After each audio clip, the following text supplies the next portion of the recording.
Welcome to Metanoeering Ministries. Our sermon was written and prepared by Minister Alexandria Aama. I'm Christopher, and I'll be delivering this wonderful message today.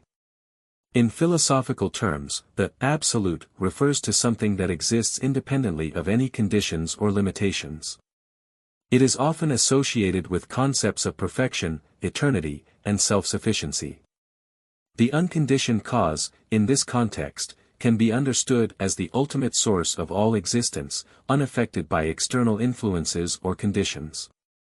It stands as the primary reality, the foundational cause that does not require anything else for its existence. In the grand theater of existence, where the curtains of reality are drawn back to reveal the complexities of life, it's not uncommon to feel as though we are mere players upon a stage set by an almighty creator.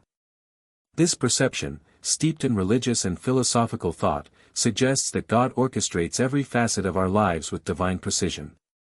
By viewing God as both the Alpha and Omega, the beginning and end of all things known and unknown, we may be tempted to conclude that our lives are predetermined narratives in a cosmic play.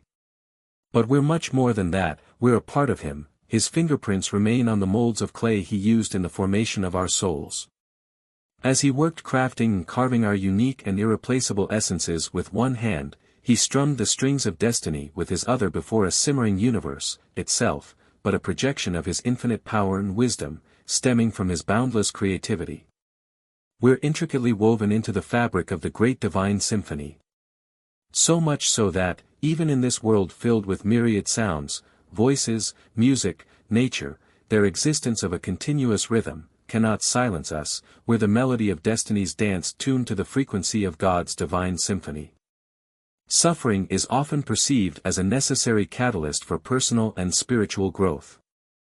The notion that the good must suffer while the wicked prosper is a sentiment echoed in various texts and teachings. However, this dichotomy raises important questions about justice and the nature of divine intervention. The biblical quote, "I have not come to call the righteous, but sinners to repentance," Luke 5 verse 32, highlights the idea that those who are lost or struggling are often the ones who require guidance and redemption the most. So, what about the righteous? The righteous are those whose true virtue lies not only in adhering to moral codes but also in recognizing their own imperfections. They take common sense and turn it into common practice. When faced with undesirable experiences, their rule of thumb is to ground themselves in their beliefs and values.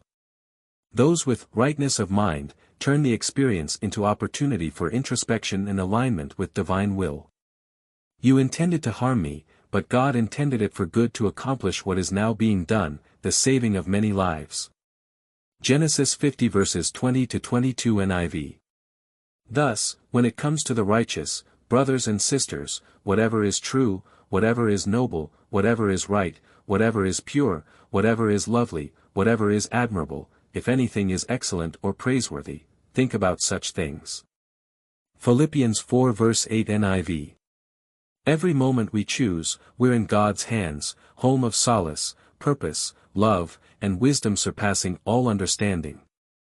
Those who remain lost in their ways, Jesus said to him, "Let the dead bury their own dead, but you go and proclaim the kingdom of God." Luke 9 verse 60 NIV.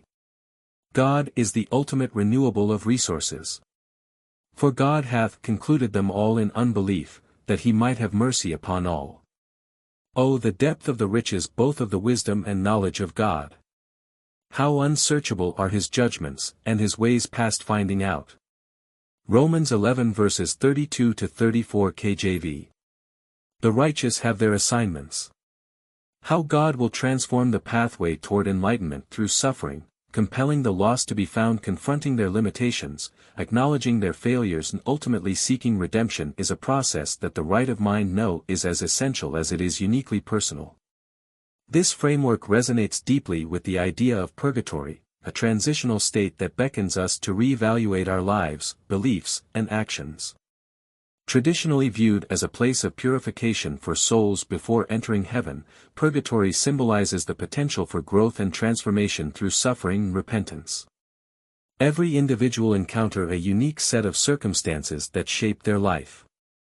Trials can manifest as personal struggles, loss, or moments of uncertainty, while triumphs may come in the form of achievements, relationships, or periods of happiness. Despite the diversity of these experiences, they share a common thread: they are all integral to our personal development.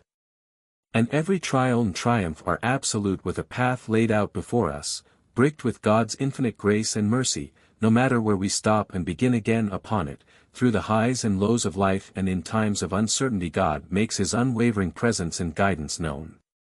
The interconnectedness of life experiences suggests that nothing is wasted.